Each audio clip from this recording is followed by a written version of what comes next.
Isn't it amazing? Hi, it's Krisha from Third World Book Nerd. Welcome to the channel. If you're new to the channel, this is where we talk about books, reading, and the nerd life in the Philippines, so thank you so much for hanging out with us.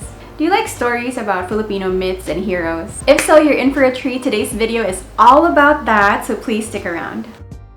The first book that we have is A Bottle of Storm Clouds by Eliza Victoria. Award-winning author Eliza Victoria mixes magic with the mundane in this special concoction of 16 short stories. A Bottle of Storm Clouds is probably my favorite out of all of Eliza Victoria's works, and what it is that it's a collection of 16 short stories. Most of them are fantasy, so you get a mix of urban fantasy, there's folklore, there's magical realism, and there's speculative fiction. So if you like works like that, if you love Fragile Things by Neil Gaiman, the stories in this collection are very similar to that one, so you'd probably enjoy it. One of my favorite stories here is called Anna's Little Pawn Shop on Makiling Street, and it tells a story about this teenager who gets lost looking for a ball pen, I think, and ends up being the assistant to this pawn shop run by no other than Maria Makiling. So cute case siya, funny case siya. I like how it incorporates Filipino legends into daily life, so it really takes you back to your roots, which I love. Other stories here are not so lighthearted, so there are some stories here. Actually, most of the stories may deal with dark, heavy themes like grief, death, and the like. There's another one called An Abduction of Mermaids, where a mom thinks that her daughter was taken by Sirena because the truth was just harder to deal with. I find it really refreshing. I hardly find good Filipino stories that deal with sci-fi, speculative fiction, and there are some stories here nga Ana. So there's a future version of the Philippines, there's a bit of, I think, time travel or like skipping dimensions kind of situation in one of the stories here as well. So nice to siya. The only not so nice thing about this one is that it's super hard to find. Some people have had to resort to like actually talking or like contacting the publisher just to get copies of this one. I got my copy from Fully Booked, I think, pero chance rasad to siya. So I suggest if you ever find an Eliza Victoria in your local bookstore, wag na magpatumpik-tumpik pa, don't hesitate, grab this one. This was A Bottle of Storm Clouds by Eliza Victoria. The next one that we have is another favorite of mine. Actually, I think favorites na ko most of the books in this collection. It is Salamanca Through by Ian Santamaria. Dai, favorite yung ko ni siya, dai. So it's not really like a novel or anything. It's mostly like, I don't know, a collection of illustrations from Ian Santamaria. And what you get is that grabe, nice yung kaayo siya o ka ng quality yun. Hindi siya makita, lol. Ian Santamaria is an artist. I think he's based abroad, but his work is mostly mga Filipino mythical creatures, deities, and the like. I think he is on Instagram. No, I don't think he's on Instagram. He is on Instagram because I follow him there. What I love about this one is that not only does it have gorgeous art, but there's also some prose and poetry in the pages. The art is based on Filipino mythical creatures, but there's also some dashes of pop culture in there as well. I think here he has different versions of Darna based on yung interpretation, which is I totally love. Ganahan ko niya. I know Siho Ingon nga, I totally love this, pero I feel like we should make more books like this. We've got a very rich source material. We have our own legends, we have our own myths, we have our own folk heroes, we have our own stories, and I feel like there's not a lot of people who are given the agency to produce this kind of work. So on one hand, makahappy nga na ay mga works like this, but on the other, I just wish we could make more. Works like this remind me of the talent of the Filipinos and how we need to support our creatives so that they can produce more works like this one. Because the harsh truth is that most of the time, Filipino publishing is a popularity game. Kung kinsay sikat mo i-publish, you can see it sa kanang mga publishing houses nga mo-publish sila works sa kanang mga artista or whatever. And I'm not saying nga walay value ana nga mga works. I'm just saying there are other artists out there who also deserve a platform. May gani si Sir Ian na publish siya sa Summit Books, which is like murag popular or dako nga publishing house there is sa Philippines. But what about the smaller artists? What about the indie publishing houses nga wala kayo agency or like dili kay sila ka-produce regularly og work kay mahal ang overhead, wala kayo demand or like na demand pero dili maka-cover sa ilang expenses sa pag-produce. So the books end up being very expensive na dayon. So I just wish that someday, I hope nga maka-produce pa ta og more work like this one, because I feel like our artists, especially our visual artists, they are so talented and I feel like they should be given a platform to tell local stories. So yeah, dami kong sinabi. This is Salamanca Through by Ian Santa Maria. I think you can get this one on National Bookstore. I got my copy from there. It's around 400 pesos and I think it's also available online sa Shopee store ni National Bookstore. So yeah, that's that. Salamanca Through by Ian Santa Maria.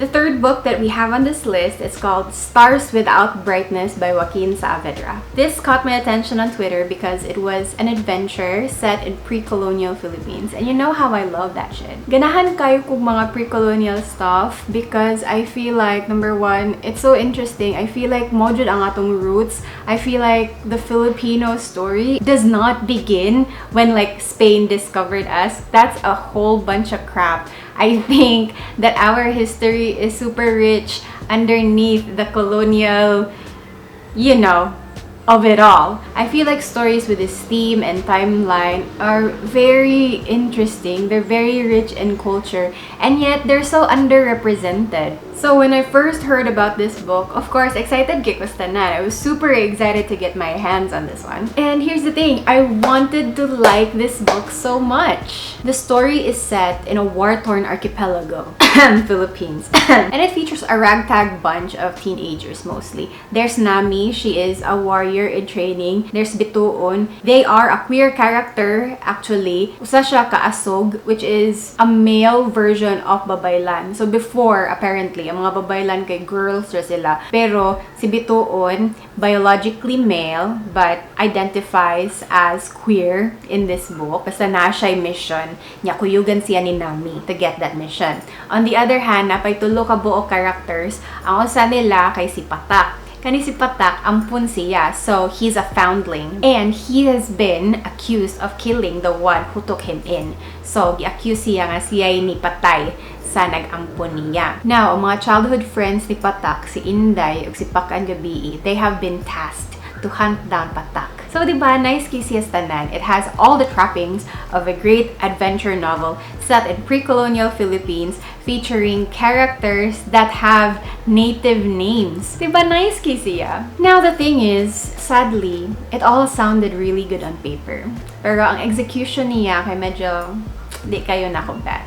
Sadly, the writing itself just didn't do it for me. There was too much telling and not a lot of showing, which is, if you've been following me here on the channel, kind of what I like in the fictional books that I read. The language is also a bit clunky for me. I had problems with the pacing and the flow of the book. My biggest pet peeve about this book, and I don't know if I'm nitpicking, is that the author would stop the flow of the story to explain this native term or describe something. Like for example, "Yes, Ginoo," answered two beautiful women, wrapped in a malong, a tube top that went from just below their shoulders all the way to their ankles. His Horohan friends, mostly Horohan of Bayani Sibatsa, would invite him to play.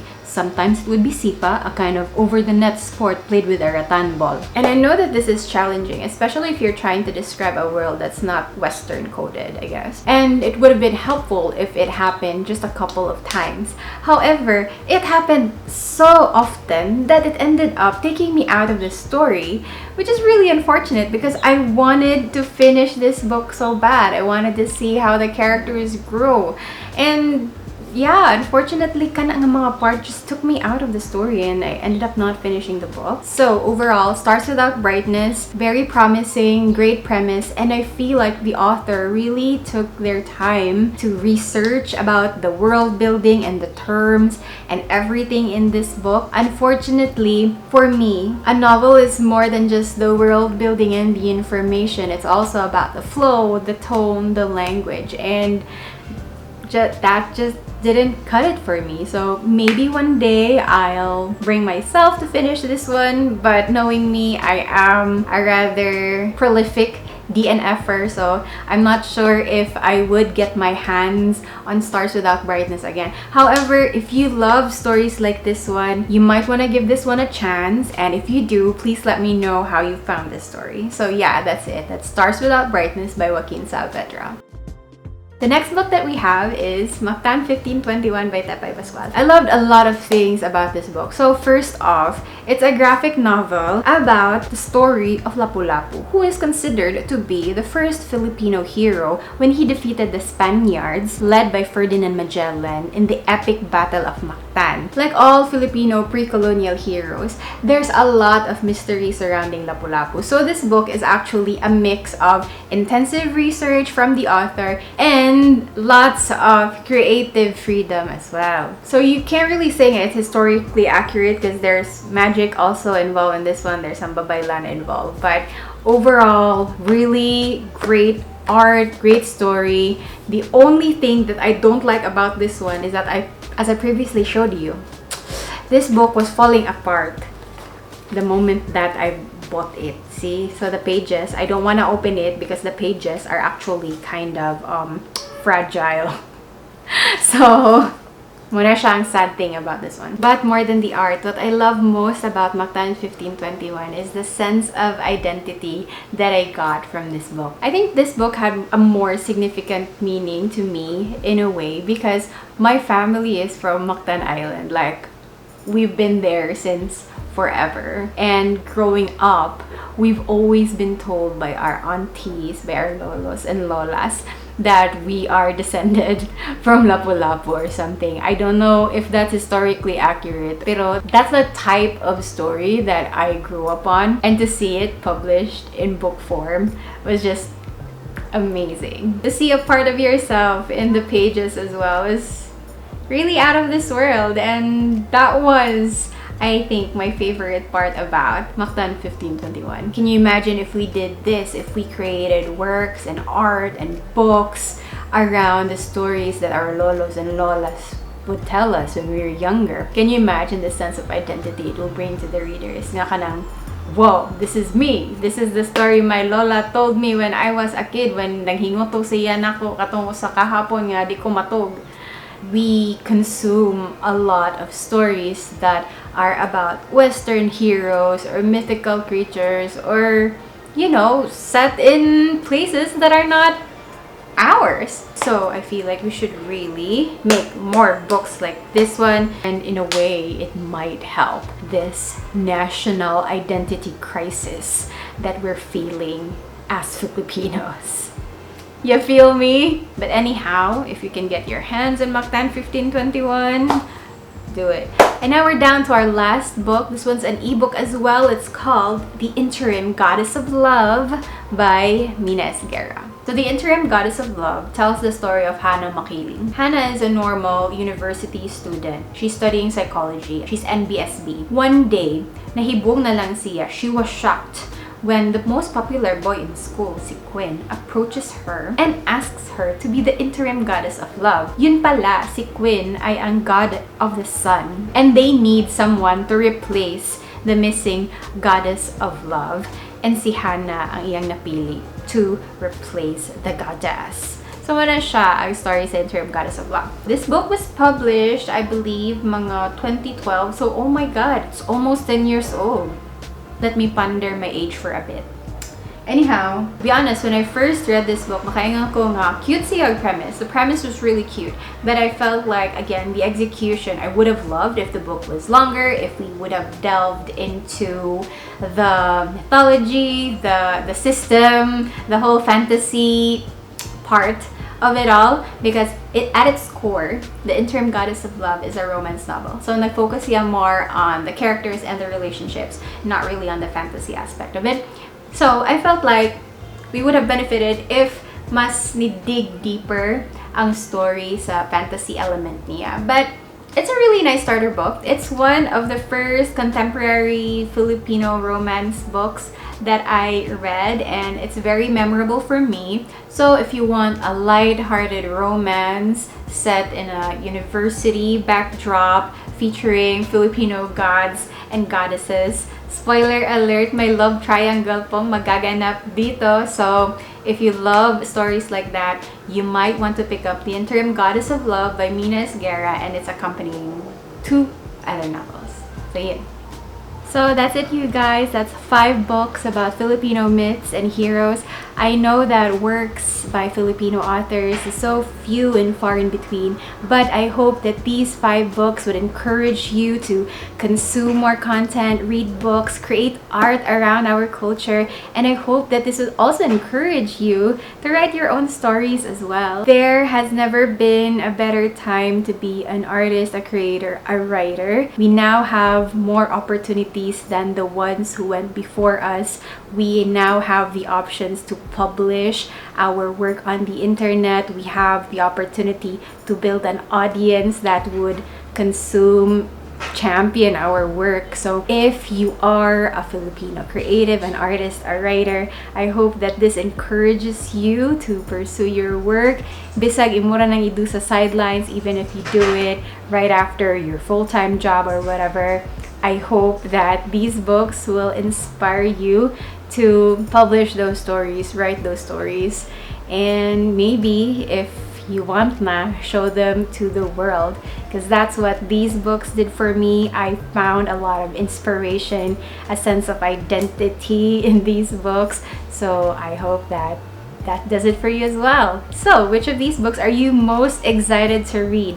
Let me know in the comments below. And as always, if you enjoyed this video, please consider hitting that like button, subscribing to our channel, and maybe sharing this one to your friends, because you'll never know, maybe they like Filipino works as well. That's it for today. Thank you so much for hanging out with me. This has been Krisha from Third World Book Nerd, and I'll see you next time. Bye!